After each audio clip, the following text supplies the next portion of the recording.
This is your Deepwater Horizon weather update for July 22nd, and today we're going to jump right to the tropics because we did have Tropical Depression 3 form this morning near the Bahamas. We're actually watching another area of disturbed weather in the western Gulf of Mexico. However, Floridians do not need to worry about that system as it will head straight west. And looking at the satellite imagery, we can really see that Tropical Depression getting its act together in terms of its organization, and they did find a closed circulation this morning which enabled the Hurricane Center to upgrade it into a tropical depression instead of just a tropical wave. However, as it heads further to the west, it should encounter this area of wind shear over the Florida Peninsula, and this is actually what's going to keep it within tropical storm force strength. So it is not likely going to reach hurricane strength. And here's the official forecast track from the National Hurricane Center.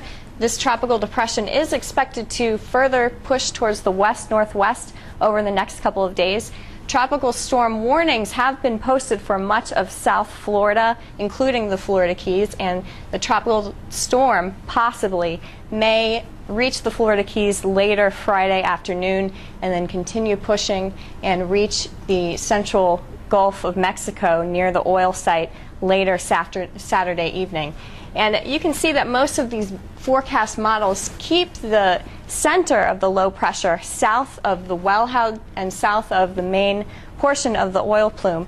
However, since it is expected to stay a tropical storm all through the Gulf of Mexico, its impacts are going to be more widespread. So we're going to see more widespread inclement weather across the region.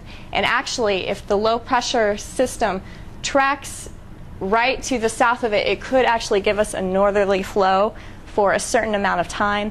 And this may contribute to a northerly push of that oil plume. And for our forecast today, we do have this area of high pressure across the northern central Gulf, and this is going to give us mostly lighter flow of 5 to 10 knots easterly flow across the region. However, winds could be a little bit more elevated, more around Louisiana. And this high pressure is actually going to keep us pretty dry today. However, a little disturbance across the southeastern United States may cause some isolated showers in the 15 to 30% range across inland portions of the peninsula. However, we're not expecting widespread shower activity, and it should be pretty good for operations outside today. However, it's going to be pretty hot once again, especially with that decreased shower activity, mostly in the 100 to 105 range. And some of those areas in the hot pink may reach above that, possibly to 108.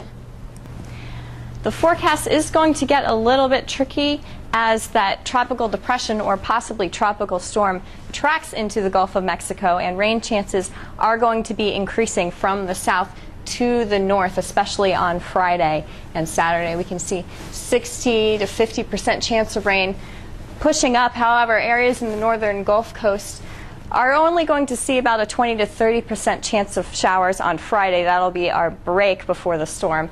And Saturday, back into the 50 to 60% range across the region. However, this may change depending on the actual track of the low. Now, even though we are expecting east-southeasterly winds currently, depending on the actual track of that low pressure, we could get a brief period of northerly winds, and this may contribute to a northward movement of portions of that oil plume. Now, Sunday and Monday, things are expected to improve across the region as that tropical depression heads further to the west, and winds are expected to die down and remain mostly east-southeasterly across the region. However, there is some uncertainty depending on the actual track of the low. And as for our sea and wind patterns today, we actually are seeing some elevated wind flow closer to Louisiana, and this is actually going to cause some of those wave heights to be a little elevated offshore, 5 to 6 feet in these areas of green. However, these areas of blue, mostly 1 to 3 foot, perhaps even into the 4-foot range. Now, things are going to be improving tomorrow. We can expect mostly 1 to 3 foot seas. However, as the tropical depression enters the Gulf of Mexico, we are likely going to see waves increase. And here is our satellite imagery of the oil yesterday. And as for the trajectories today, we can expect mostly a north westerly movement of that oil plume over the next couple of days, and no impacts are expected for Florida, at least no direct impacts. However, areas of scattered tar balls closer to the Panhandle may continue to see some of these impacts across the region. For more information on the Deepwater Horizon response or for your local weather updates, you can keep checking back here at floridadisaster.org.